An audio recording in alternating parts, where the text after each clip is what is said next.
Assalamu алейкум. Амансыздарбы? Биздин Ала Тоо Sports проектибиз кыргыз спортундагы жаңылыктарды айтууну андан ары улантат. Бул жолку чыгарылышыбызда кыргызстандык UFC мушкерибиз Рафаэль Физиевдин кийинки беттеши жөнүндө айтууну туура көрүүбүз.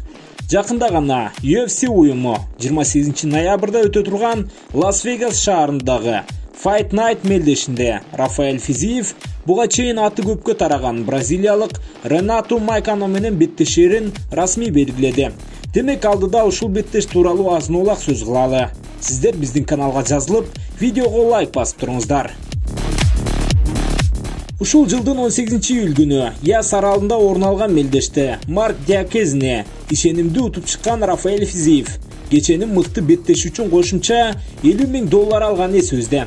Ошон менен эле чектелип калбастан кыргызстандык мушкер UFC тарабынан жаңы жакшыртылган шартта 4 беттешке келишим түзгөн. Бул келишим Атаман Кайман аттуу мушкерди UFC'деги мыкты мушкерлердин катарына киргизмек. Албетте, Али Физиев жеңил салмакта топ 15ке дагы кире элек. Бирок жаңы түзүлгөн келишим аны топ мушкерлердин ичине батыраак киргизмек. Күтүлгөндөй эле Рафаэлдин кийинки беттеши топ мушкерлердин бири менен өтмөй болду. Дагыраагы 28 ноябрь күнү Лас-Вегас шаарында өтө турган UFC Fight Night мелдешинде кыргызстандык мушкер жарым жеңил салмакта топ 10го кирген. Бирок быйыл гана жеңил салмактык чембирдикке өткөн Ренату Карнейро же Майкано менен беттешпей болду. Жарым жеңил салмакта Жозе Алдо жана Корея зомбисине жеңилген соң Майкано жаңы салмактык дивизиондо дебют кылып, Дамир Хаджовичти утуп чыкканын билебиз. Чынында жаңы белгиленип жаткан беттеш көпчүлүк үчүн кызык жаратууда. Себеби Физиев дагы, Майкано дагы бутка туруп беттеш өткөрүүнү жакшы өздөштүрүшкөн. Экөөнүн тең базасы Муайтай. Бирок бразилиялык файтер джиу-джитсунун да чебер экенин кошумчалап кетишибиз керек. Антсе да бул ирет бизди бутка туруу абалында кызуу беттеш күтөөрөк талашсыз. Эми мушкерлерге өзүнчө кыска мүнөздөмө берип өтөлү. Алгач Ренату Майканодон баштайлы. Учурда 31 жаштагы мушкер Джунгли Fight уюмунун мурунку чемпиону. UFC'ге 2014 жылы келген. Учурда анын эсебинде жалпы 18 беттеш болсо, анда ал 14 жолу жеңишке жеткен. Андан сырткары 3 жеңилүү жана 1 тең чыгуу бар.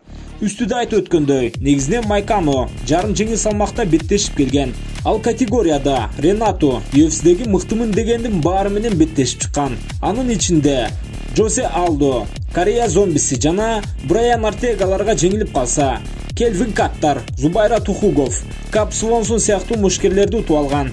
Топ 10 мушкерлердин катарына киргени менен Майкано UFC'де кур үчүн беттеш өткөрө элек. Бутка турууда өтө мыкты, ошондой эле партерде да джиу-джитсу ыкмаларын өтө ийкем аткара алат.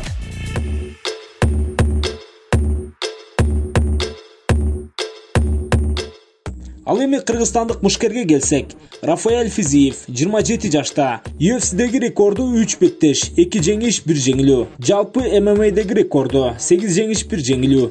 Бутка туруу абалында өтө мыкты. Себеби Муайтай боюнча спорт чебери. Матрица тасмасындагыдай буйтоосу үчүн көптүн назарын бурдура алган. Ошондой эле тейкдаундан коргонуусу да мыкты. Кез келгенде өзү каршылашын партерге алып өтүүгө каршы эмес.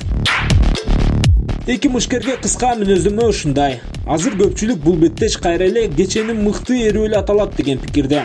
Бирок аны беттеш өткөн соң гана айтуу мүмкүн. Ал эми жеңишке жетүү мүмкүнчүлүгү тууралуу сөз кылсак, тараптарды бирдей баалап туралы. Майканодо тажрыйба мол болсо да, Физиевдин чеберчилиги баарына жетерин көргөнбүз. Эми ушул жерден коштошо берсек болчудай. Сиздер каналга жазылыңыздар, видеого лайк басыңыздар.